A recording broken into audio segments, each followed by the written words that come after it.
Sebelumnya, terimalah salam kasih dalam Dharma dari saya. Namo Sang Hyang Adi Budaya, Namo Buddhaya. Perkenalkan, nama saya Endro Chua, saya berasal dari kelas 11 Udayana. Halo teman-teman, salam sejahtera bagi kita semua.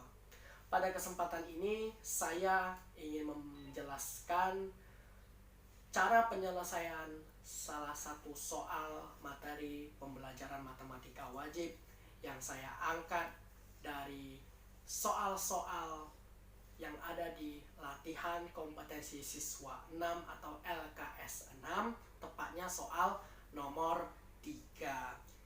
Jadi nantinya saya akan menjelaskan cara penyelesaian soal tersebut secara total, secara kompleks, secara terperinci, dan yang paling penting secara jelas, agar bermanfaat bagi teman-teman yang bingung terhadap materi ini menjadi lebih paham, yang paham materi ini menjadi lebih paham lagi ya teman-teman. Tentu video yang saya buat ini masih jauh dari kata sempurna, tapi mohon maklum teman-teman, karena kita sebagai manusia tidak akan luput dari berbagai kesalahan, baik pada fisik kita, psikis kita, maupun pada pengerjaan kita teman-teman ya. Sebelum saya menjelaskan cara penyelesaian soal yang ada di LKS 6 tepatnya nomor 3, saya tetap mengimbau teman-teman agar selalu jaga kesehatan, selalu berdoa, dan mematuhi segala protokol yang telah ditetapkan oleh pemerintah, bukan saja hanya untuk kesehatan diri kita, tetapi juga kesehatan untuk orang di sekeliling diri kita. Oleh karena itu, tanpa berbasa-basi, saya akan langsung menjelaskan cara penyelesaian soal nomor 3 latihan kompetensi siswa 6. Berikut video cuplikan penjelasan saya. Silakan menyaksikan teman-teman, semoga bermanfaat. Baiklah teman-teman, pada kesempatan ini saya akan membahas salah satu soal matematika wajib ya, yang berhubungan dengan permasalahan kontekstual berbentuk PRLDV dan penyelesaiannya. Untuk materi ini ya teman-teman, saya mengangkat salah satu soal dari latihan kompetensi siswa 6 atau LKS 6 ya teman-teman. Tepatnya soal nomor 3 ya teman-teman.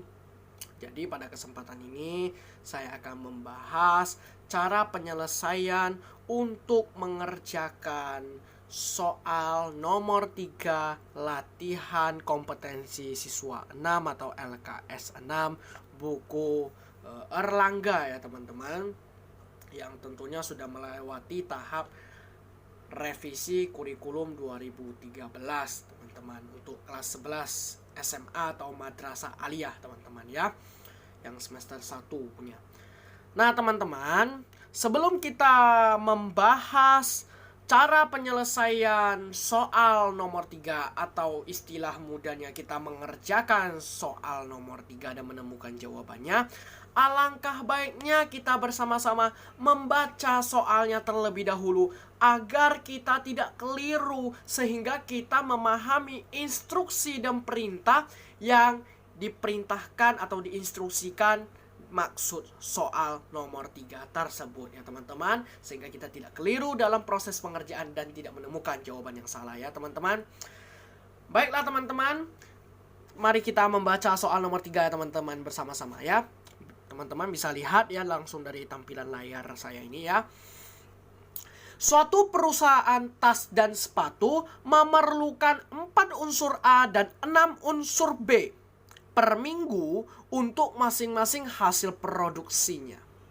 Nah, pada teori materi ini kita mengerjakan soal atau menyelesaikan cara penyelesaian dari setiap soal yang berhubungan dengan materi yang kita bahas ini dengan langkah pertama apa teman-teman? Dengan langkah pertama menggantikan, mensubstitusikan atau mengasumsikan unsur A menjadi variabel X dan unsur B menjadi variabel Y. Itu merupakan tanda kutip wajib dilakukan ya, karena itulah syarat-syarat yang harus kita tempuh, langkah-langkah yang harus kita tempuh untuk mengerjakan soal-soal yang berhubungan dengan materi ini ya. Ini sudah saya ubah teman-teman, sudah saya berikan keterangannya ya teman-teman, sehingga sudah jelas kelihatannya teman-teman. Jadi nanti tidak usah heran teman-teman, tidak perlu heran ketika ada soal ada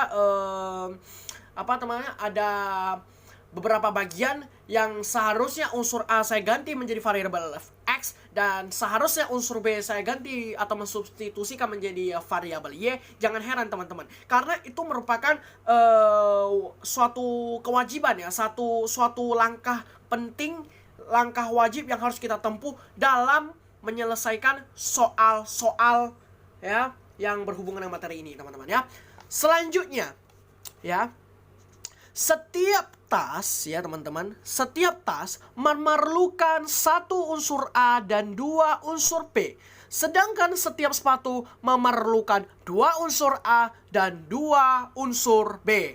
Nah, dari sini saya sengaja buat tabel agar tidak membingungkan teman-teman.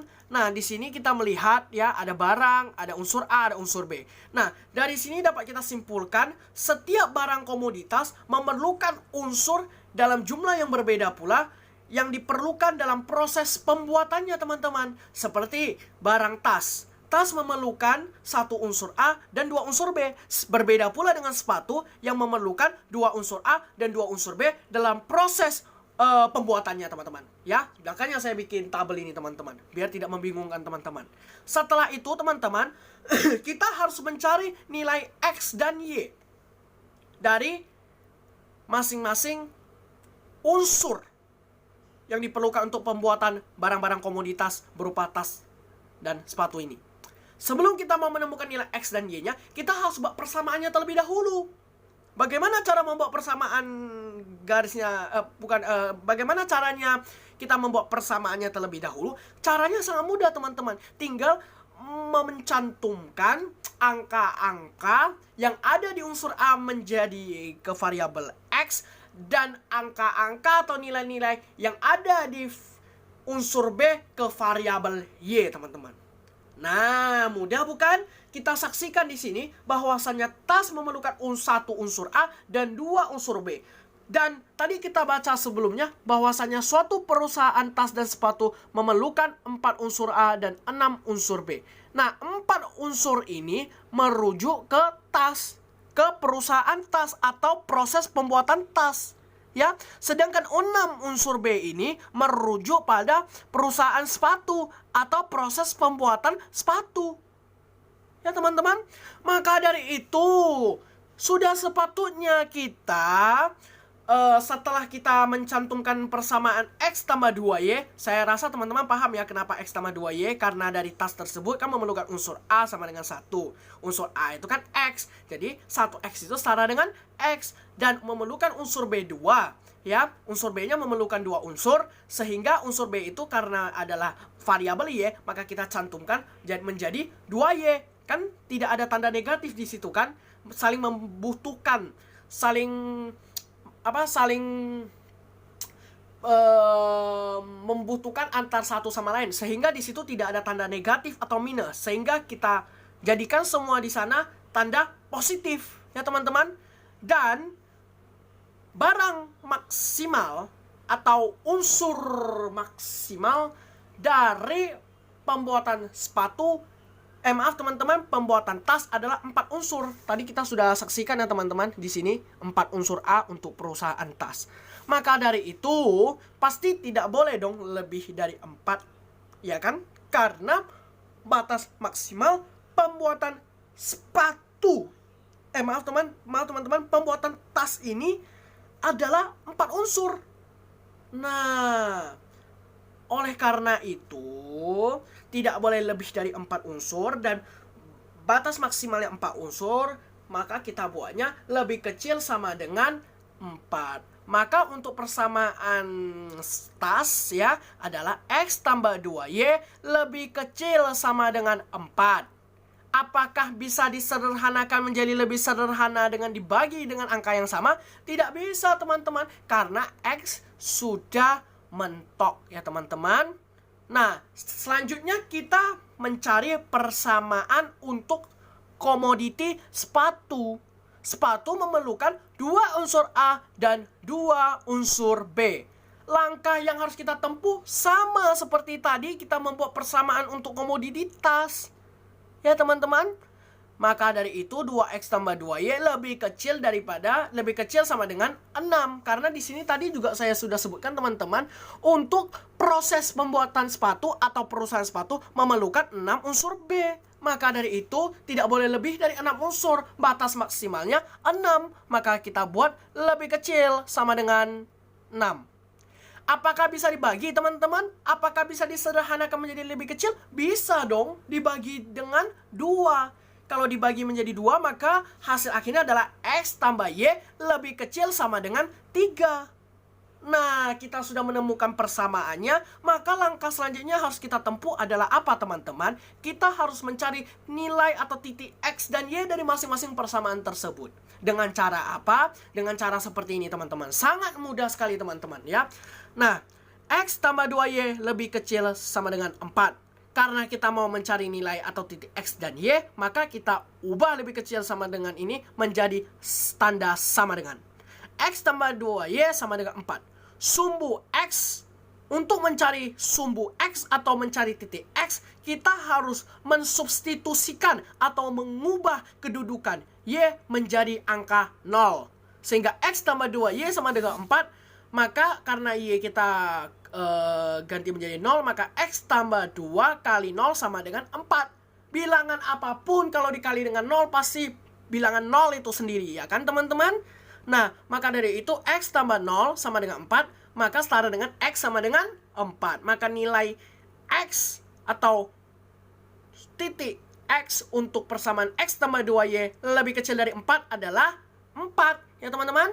Selanjutnya kita mau mencari atau menemukan sumbu Y untuk persamaan X tambah 2Y lebih kecil sama dengan 4. Dengan cara apa? Mengganti atau mensubstitusikan kedudukan X menjadi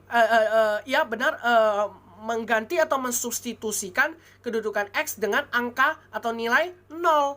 Ya, X tambah 2Y sama dengan 4. Karena X diganti menjadi 0, maka 0 tambah 2Y sama dengan 4. 2Y sama dengan 4. Karena berpindah ya teman-teman, kita mau bikin variabelnya berdiri sendiri, maka Y sama dengan 4 dibagi 2 atau 4 per 2, Y sama dengan 2. Maka titik Y atau nilai Y untuk persamaan X tambah 2Y lebih kecil sama dengan daripada 4 adalah 2. Maka dari itu garis X dan Y untuk persamaan X tambah 2Y lebih kecil sama dengan 4 adalah 4,2 teman-teman ya. Selanjutnya langkah yang harus kita tempuh adalah kita menguji 0.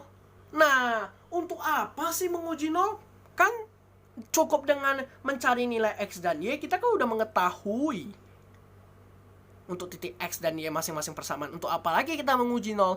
Nah, pentingnya kita menguji 0 adalah supaya kita mengetahui daerah arsirannya teman-teman. Nah, di level SMA ini tingkatan kita lebih meninggi, lebih meningkat, lebih mendalam daripada tingkatan kita yang semasa belajar di SMP tentang pelajaran matematika hanya sekedar mencari nilai X dan Y. Kalau di SMA level kita di-upgrade sehingga kita harus memperdalam ilmunya. Salah satunya adalah kita harus menemukan daerah arsirannya. Nah, nanti di garis koordinat ini kita bahas teman-teman masalah wilayah arsiran ini teman-teman ya teman-teman.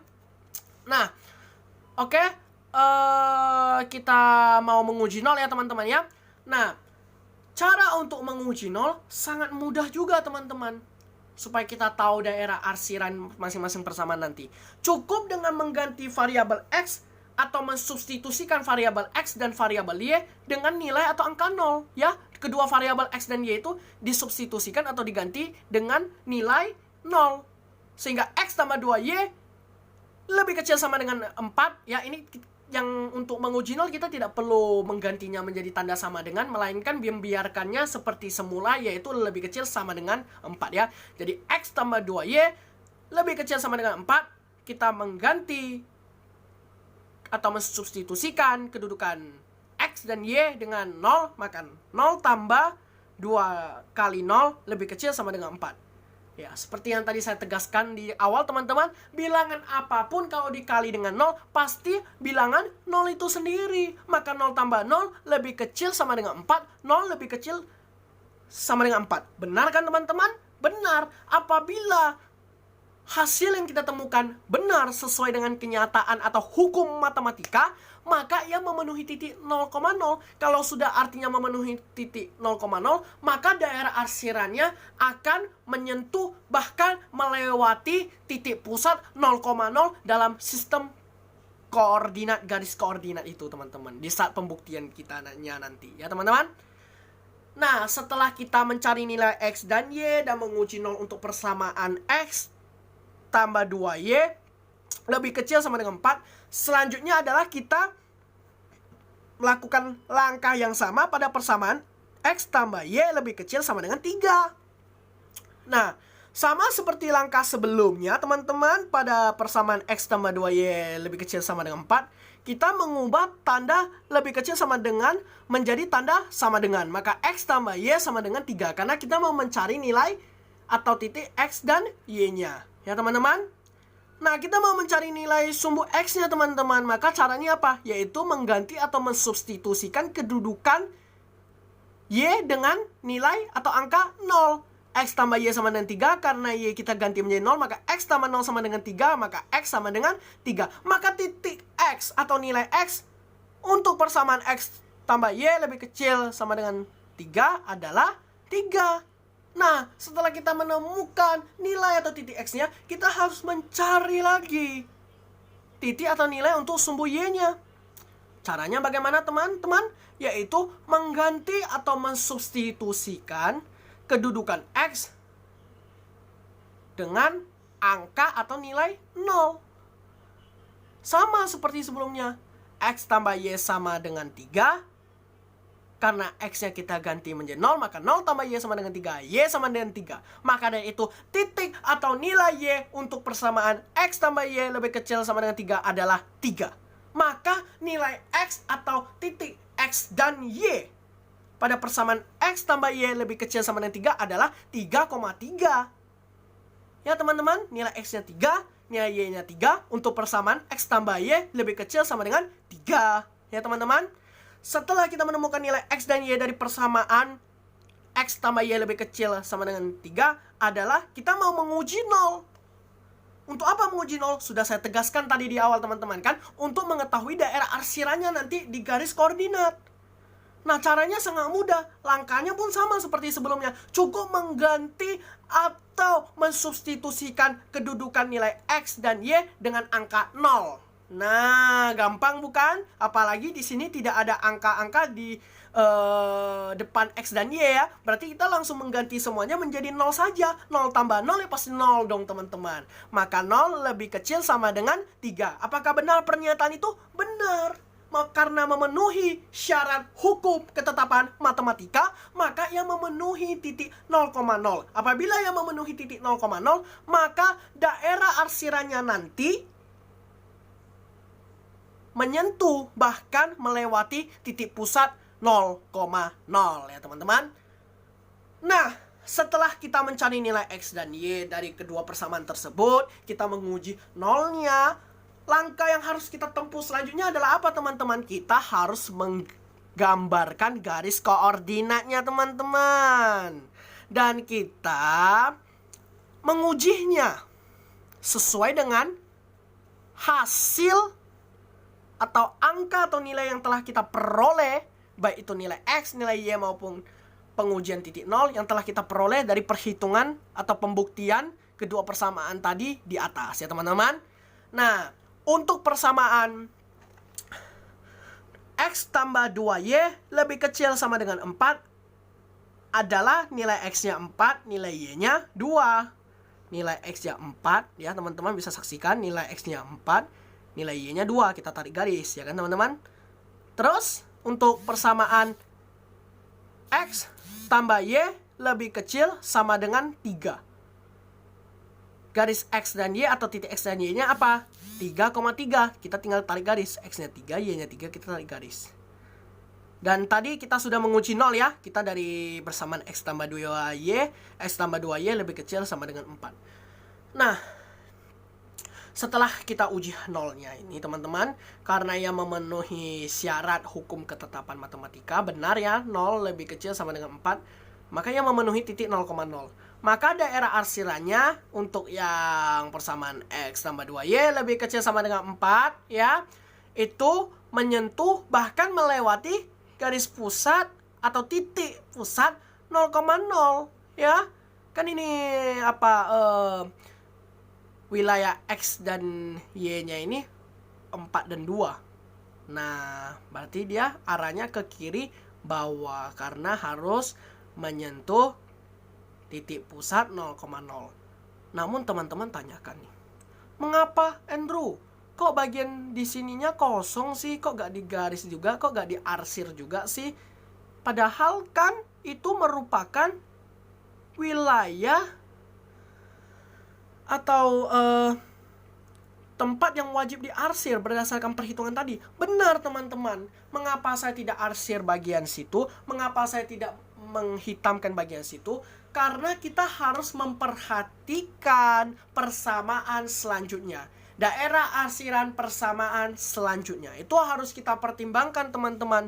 Di dalam hukum matematika, dalam hal materi ini, wilayah yang benar-benar diarsir adalah wilayah yang berdasarkan kedua persamaan tersebut memang diwajibkan arsir begitu teman-teman.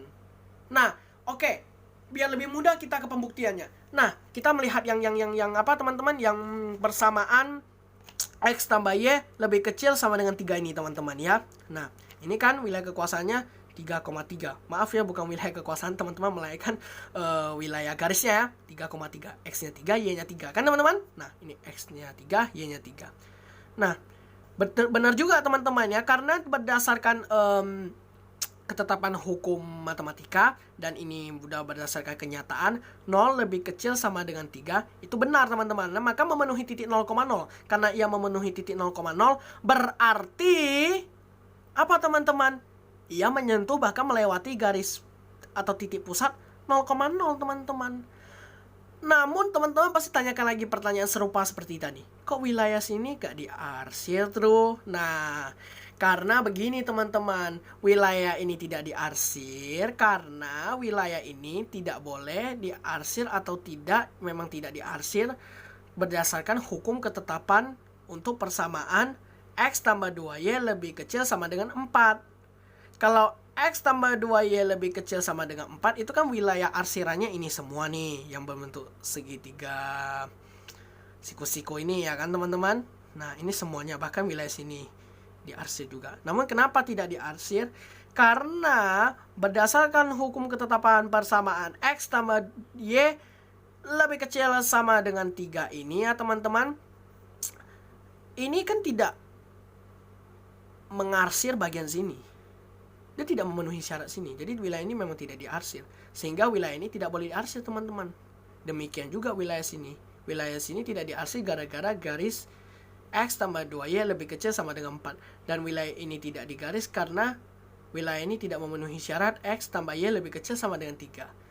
Wilayah ini diarsir karena kedua persamaan garis ini sama-sama mewajibkan mengarsir bagian sini. Nah, itu teman-teman, kita harus menemukan titik pertemuannya, tempat pertemuannya, tempat kesepakatan wilayah arsirannya teman-teman. Paham teman-teman? Mudah kan matematika? Nah, langkah selanjutnya yang harus kita tempuh setelah kita menguji hal ini atau menguji garis koordinat ini ya teman-teman, kita harus menemukan titik potongnya. Nah, kita harus menemukan perpotongan titik atau titik potongnya, titik pertemuannya teman-teman. Nah, itu titik pertemuannya ini harus kita temukan yang ia berkenaan langsung dengan wilayah arsiran. Ya. Nah, baik itu perpotongan antara satu garis dengan garis X, satu garis dengan garis Y, maupun persamaan garis yang satu dengan persamaan garis kedua saling berpotongan. Seperti gambar di sini teman-teman. Teman-teman bisa lihat titik A, B, C. A adalah titik perpotongan antara persamaan garis X tambah 2Y lebih kecil sama dengan 4 dengan garis Y dalam sistem koordinat. Untuk titik perpotongan B adalah titik pertemuan antara garis persamaan X tambah 2Y lebih kecil sama dengan 4 dan garis persamaan X tambah Y lebih kecil sama dengan 3. Maaf teman-teman, mungkin nggak kelihatan teman-teman ya, agak kejauhan mungkin. Nah, kelihatan kan sekarang teman-teman? Nah, terus ke titik pertemuan atau titik perpotongan C. Itu merupakan titik pertemuan antara garis persamaan X tambah Y lebih kecil sama dengan 3 dan garis X dalam sistem koordinat. Dan ketiga titik ini kalau teman-teman perhatikan berkenaan langsung kan bersama wilayah arsirannya, dan itu merupakan wilayah titik-titik sudutnya teman-teman. Nah, itu yang dinamakan dengan titik perpotongan ya teman-teman. Nah, ada satu hal yang perlu saya tegaskan teman-teman ya dalam hal masalah titik perpotongan ini teman-teman.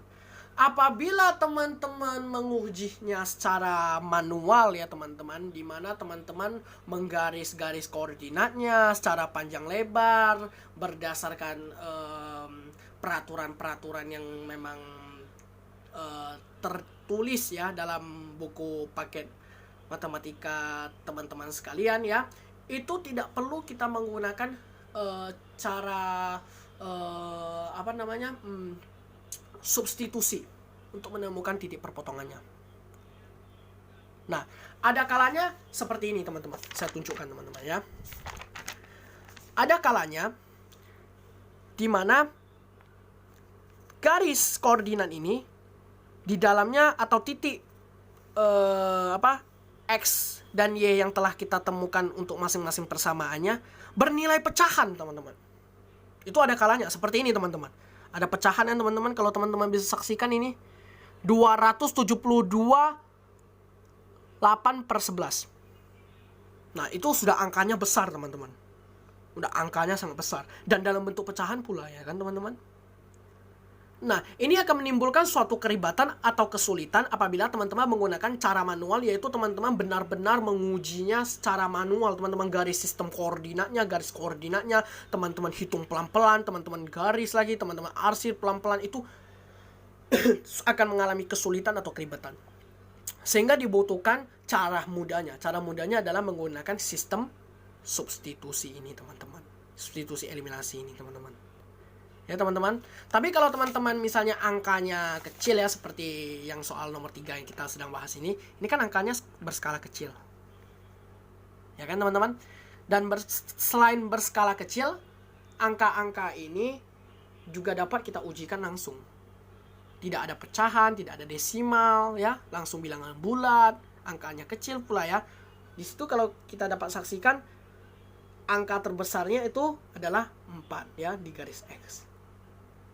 Maka dari itu kita dapat mengujinya secara manual seperti ini teman-teman.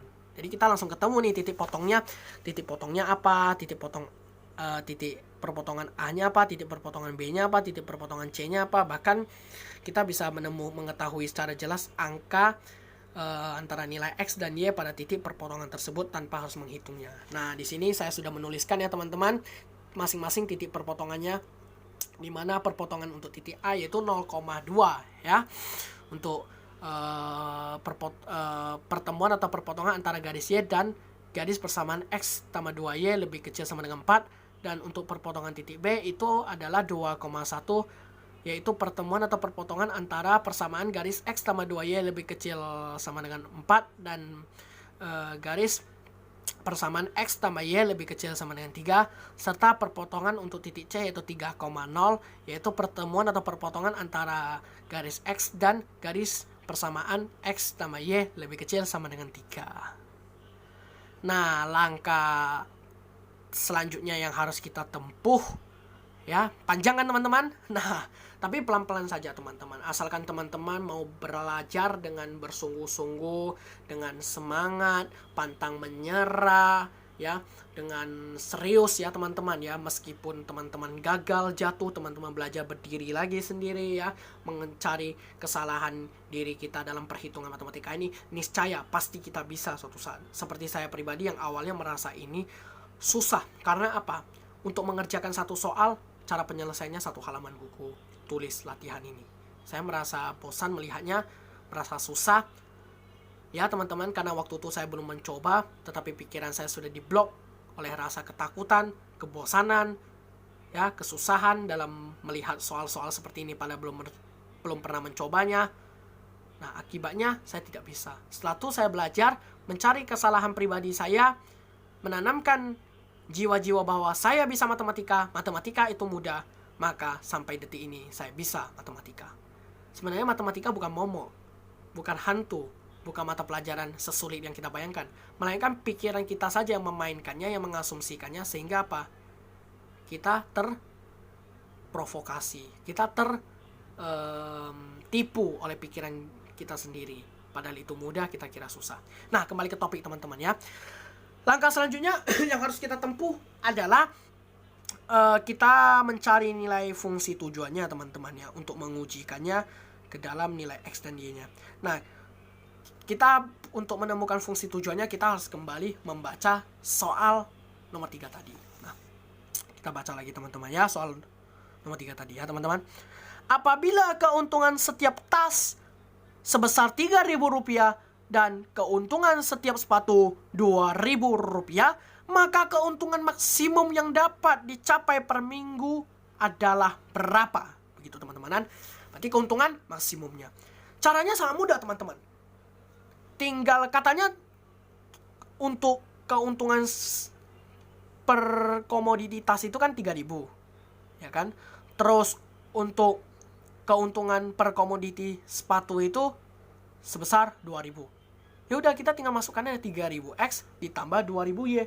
Kenapa tidak minus? Karena dua barang ini nantinya akan, dua komoditi ini keuntungannya nanti akan ditambah. Kita mencari keuntungan maksimumnya. Karena kedua ini ditambah dan kita harus mencari keuntungan maksimum dari penjualan kedua komoditi ini, sehingga tanda yang kita gunakan adalah positif ya.